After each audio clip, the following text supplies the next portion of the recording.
Hi, this is Bhavna and welcome back to my channel. I was getting some comments कि CA का exams are over और अब result आना है और बहुत डर लग रहा है, हम इसको कैसे ओवरकम करें। एंड अगर रिज़ल्ट ख़राब हुआ तो मम्मी पापा क्या बोलेंगे, फ्रेंड्स हंसेंगे हम पे अगर ख़राब हुआ।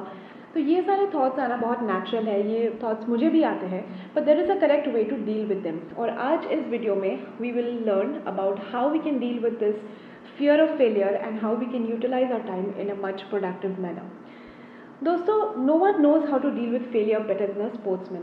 क्यों? क्योंकि किसी भी स्पोर्ट में हारना जीतना चलता रहता है एंड स्पोर्ट्समैन को बहुत अच्छे से समझ आती है कि हार जीत को कैसे मैनेज करना है, कैसे डील करना है। तो when I talk about sportsman, the only person that comes to my mind is mister M S Dhoni, क्योंकि I really admire him as a sportsman and I am sure you also admire him. तो आज उनके life से कुछ ऐसी चीज़ें हम सीखेंगे which will help us to learn how to deal with failures. तो चलिए शुरू करते हैं। Number 1, trust the process. Exam देना आपका काम था, आपका कर्म था और वो आपने कर लिया। अब result is not in your hands, so there is no point worrying about it, it will only lead you to more and more anxiety. Law of attraction के बारे में आपको पता ही होगा, तो जितना भी आप वरी करोगे आप उतना ही रिजल्ट पे इम्पैक्ट करेगा। इसीलिए just let it go, be happy, be grateful that you could give the exam properly और अब आप आगे बढ़े इससे। एम एस धोनी का मैं एग्ज़ाम्पल दूँ तो उन्होंने अपने हर इंटरव्यू में एक चीज़ ये बोली है कि हमेशा you should trust the process instead of thinking about the outcome or about what will happen in the next 10 days।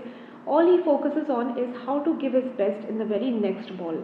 तो हमें यही चीज़ अपनी लाइफ में अप्लाई करनी है। We need to trust the process and if you given our best then we need to forget about the rest. Number 2, pause and reflect.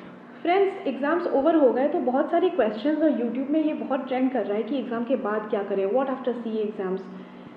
Please take a pause. It is not necessary कि हम हर time कुछ ना कुछ करते रहें, कुछ ना करना भी कुछ करना होता है।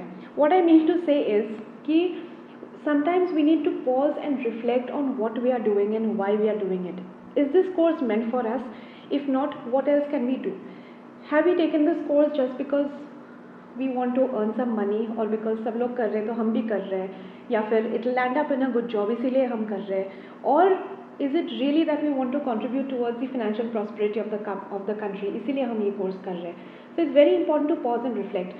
As far as MS Dhoni का एग्जाम्पल इज कंसर्न, उन्होंने जब वो टीटी का जॉब कर रहे थे तो उन्होंने रिफ्लेक्ट किया, सोचा समझा कि cricket is his life and he wants to devote his entire energy to cricket, इसीलिए उन्होंने जॉब क्विट कर दिया था एंड क्रिकेट पे फोकस किया था। और ये रियलाइजेशन तभी आता है जब हम पॉज एंड रिफ्लेक्ट करते हैं। Number 3, learn some new skills, try something new. इस पीरियड में आप कुछ ऐसा कर सकते हो जो आप पिछले 4-5 मंथ्स में नहीं कर पा रहे थे। जो भी आपका हॉबी है या कुछ आपको नया सीखने का मन है, आप वो कर सकते हैं। आप कोई नया म्यूज़िक क्लास, कोई थिएटर क्लास स्टार्ट कर सकते हैं, जो भी आपका हॉबी है उसके रिलेटेड। और आप कुछ ऐसे इंटर्नशिप्स कर सकते हैं which is completely different from CA, क्योंकि उससे क्या होता है कि आपको एक फ्रेश पर्सपेक्टिव मिलेगा, आपको you will be able to understand yourself better and you will know what is meant for you and what is not. So to sum it up friends, failure is just a stepping stone to success.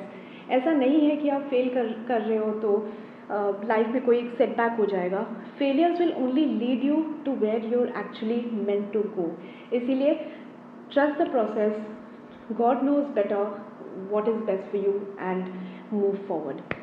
Let me know in the comments what do you plan to do in this period and what new skills you're planning to learn. And if you like my video, please do like, share and subscribe. I'll see you in the next one. Thank you so much.